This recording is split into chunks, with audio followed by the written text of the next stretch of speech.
Friends, ഇന്നൊരു നാടൻ കറിയാണ്. ചേമ്പും തണ്ടും പൂളയാണ്.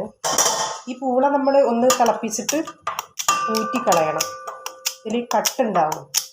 അതിന് ശേഷമാണ് ചേമ്പും തണ്ട് ചേർത്ത് കൊടുക്കുക.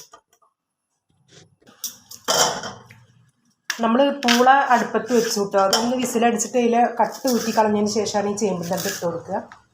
ഈ കർക്കിടക മാസങ്ങളിലൊക്കെ പണ്ട് അധികം ആൾക്കാരും പണിക്ക് പോയിട്ടല്ലേ ജീവിച്ചിരുന്നത്. എന്നല്ല ഇപ്പോൾ ഒരുപാട് പല പല തൊഴിലുകളൊക്കെ കണ്ടെത്തി. അപ്പം നമുക്ക് പൈസയൊന്നും ഉണ്ടാവില്ല. അപ്പോൾ ഈ ചേമ്പും തണ്ട് പൂള, ചേനത്തണ്ട് പൂള, ഇതുകൊണ്ട് അവിയലും ഉണ്ടാക്കും, പുളി ഒഴിച്ചിട്ട് വെക്കും, മുതിരട്ടിട്ട് വെക്കും. അങ്ങനെ പലതരം കറികൾ പണ്ടൊക്കെ ഇതൊക്കെ തന്നെ നമ്മളൊക്കെ കഴിച്ചിരുന്നു. ഇപ്പോഴുള്ള കുട്ടികൾക്കൊന്നും ഇത് പറഞ്ഞാൽ മനസ്സിലാവില്ല. ഇനി ഇതിലേക്കുള്ള അരപ്പാണ്: തേങ്ങ, ചെറിയ ജീരകം, ഒരു പച്ചമുളക്, ഒരു നുള്ളു കറിവേപ്പില, 2 പിഞ്ച് ഉള്ളി. ഇത് നന്നായിട്ട് അരച്ചതിന് ശേഷം പൂള ഒന്ന് തിളച്ച് ഊറ്റിക്കളഞ്ഞതിന് ഈ ചേമ്പിൻ തണ്ട് ചേർക്കുക. ഉപ്പും ചേമ്പിൻ തണ്ടും മഞ്ഞൾപ്പൊടിയും. എന്നിട്ട് നന്നായിട്ട് വെന്തതിന് ശേഷം ഈ അരപ്പിടുക.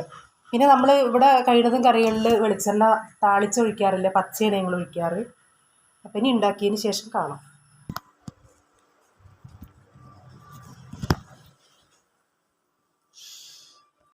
നമ്മളെ കറി വെന്ത് കഴിഞ്ഞു കേട്ടോ.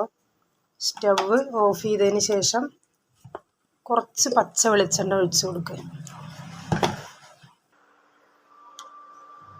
ഇതാട്ടോ, ഒരുപാട് കുഴഞ്ഞു പോകരുത് വെന്തിട്ട്.